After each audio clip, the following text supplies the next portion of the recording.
एक गांव में एक लड़की रहती थी। उसका नाम बिंदिया था। उसके माता पिता का देहांत हो चुका था। बिंदिया अपने चाचा चाची के साथ रहती थी। चाचा खेत पर काम करने चले जाते थे। चाची दिन भर छोटी सी बच्ची से काम करवाती थी। बिंदिया का बहुत मन था पढ़ने का, लेकिन उसके चाचा चाची उसे पढ़ाना नहीं चाहते थे कि कहीं पढ़ लिख कर वह कहीं चली न जाए। उन्हें मुफ्त की नौकरानी मिल गई थी। एक दिन बिंदिया घर का काम निपटा कर घर के बाहर खेलते बच्चों को देख रही थी। तभी बच्चे उसे साथ में खेलने के लिए बोलने लगे। बिंदिया, नहीं, मेरी चाची मुझे बहुत मारेगी, अभी वो सो रही है, इसीलिए मैं यहाँ बैठी हूँ। बिंदिया उदास बैठी थी।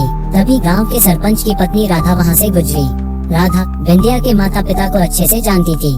राधा, बेटी इतनी उदास क्यों बैठी हो, क्या बात है, तबीयत ठीक नहीं है क्या? बिंदिया, नहीं चाची, सब ठीक है। आप जाओ, अगर चाची ने आपसे बात करते देख लिया तो बहुत मारेगी। राधा, बेटी मैं किसी से नहीं डरती, तू चिंता मत कर, बता क्या बात है। बिंदिया राधा चाची को सारी बात बता देती है। अगले दिन गांव में पंचायत बैठती है और बिंदिया के परिवार को बुलाया जाता है। सरपंच, क्यों वे बद्री, तुझे और तेरी बीवी को शर्म नहीं आती इसी छोटी सी अनाथ बच्ची पर जुल्म करते हुए?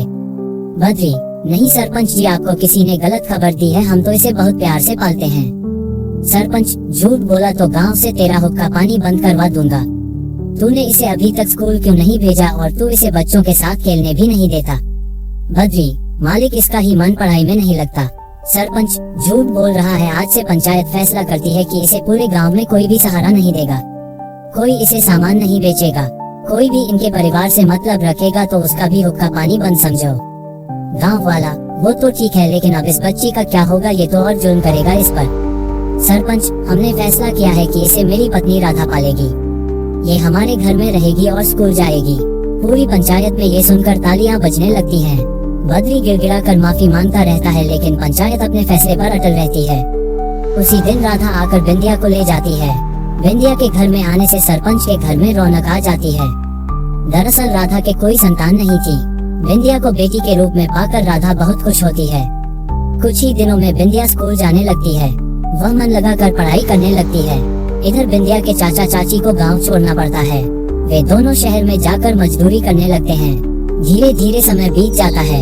एक दिन बिंदिया आकर राधा के गले लग जाती है। राधा, क्या बात है, इतनी खुश क्यों है बिंदिया? माँ, मुझे कॉलेज में दाखिला मिल गया, अब मैं इंजीनियर बन पाऊंगी। सरपंच और राधा बहुत खुश होते हैं। कुछ ही दिनों में बिंदिया शहर पहुँच जाती है। वहाँ वह मन लगाकर पढ़ाई करने लगती है। पढ़ाई पूरी होने पर उसे डिग्री मिल जाती है। कुछ ही दिनों में उसे एक कंपनी में नौकरी मिल जाती है। राधा को एक बिल्डिंग बनाने का प्रोजेक्ट मिलता है। एक दिन बिंदिया बिल्डिंग की साइट पर देखभाल कर रही थी। तभी पीछे से किसी ने उसे पुकारा। औरत, मैडम, मेरे पति बीमार रहते हैं, उनकी देखभाल के लिए मैंने एक दिन की छुट्टी ली थी। यहाँ मेरी जगह किसी और को रख लिया, हम भूखे मर जाएंगे, मैं आगे से छुट्टी नहीं करूँगी। बिंदिया पलट कर देखती है तो वह बूढ़ी औरत को पहचान जाती है। यह उसकी चाची थी। उसी समय चाची बिंदिया के पैरों में गिर जाती है। मालकिन, मुझे काम से मत निकालो, मेरा पति मर जाएगा, हम भूखे मर जाएंगे। बिंदिया उन्हें उठाती है। बिंदिया, कहाँ है तुम्हारे पति, मुझे उनके पास ले चलो। चाची बिंदिया को लेकर पास ही में बने एक झोपड़े में ले जाती है। बिंदिया, क्या हुआ इन्हें? चाची, अरे उठो, देखो इंजीनियर साहिबा आई हैं, बहुत अच्छी है ये मालकिन, मजदूरी करते करते बहुत सी मिट्टी इनके फेफड़ों में चली गई, जिससे इनके फेफड़े खराब हो गए।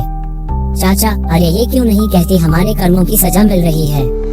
हमने एक अनाथ छोटी सी बच्ची, जो मेरे बड़े भाई की आखिरी निशानी थी, उस पर बहुत जुल्म किए, उसी की सजा हमें मिल रही है। गांव, खेत, मकान सब छूट गया, अब तो बस मौत का इंतजार है। ये कहकर दोनों रोने लगे। बिंदिया, चाचा जी, आपने मुझे पहचाना नहीं, मैं वही छोटी सी बच्ची बिंदिया हूँ। चलो मैं आपका इलाज करवाऊंगी, आज से आप मेरे साथ मेरे घर में रहेंगे। चाचा, बेटी तू बड़े दिल वाली है, तूने हमें माफ कर लिया, लेकिन हम इस लायक नहीं है, हमें हमारे हाल पर छोड़ दे। चाची, बेटी हम किस मुंह से तेरे साथ चले, जब तुझे हमारी जरूरत थी तब हमने तुझ पर जुल्म किए। बिंदिया, चाची, अगर वह सब नहीं होता तो शायद आज मैं इंजीनियर न बन पाती, जो होता है अच्छे के लिए होता है। बिंदिया उन्हें अपने साथ अपने घर ले गई। चाचा का इलाज करवाया। फिर एक दिन दोनों को लेकर बिंदिया गांव पहुंची। सरपंच, अरे बद्री बेटी, ये तुझे कहाँ मिल गया? बिंदिया, पिताजी ये बहुत बुरे हालात में थे, बहुत बीमार थे, अब ठीक है, इन्हें इस गाँव में रहने दीजिए, इनका सारा खर्चा मैं उठाऊंगी। राधा, देखा बद्री, जिस बेटी की तुमने कभी कदर नहीं की वही तुम्हारे बुढ़ापे का सहारा बन गई।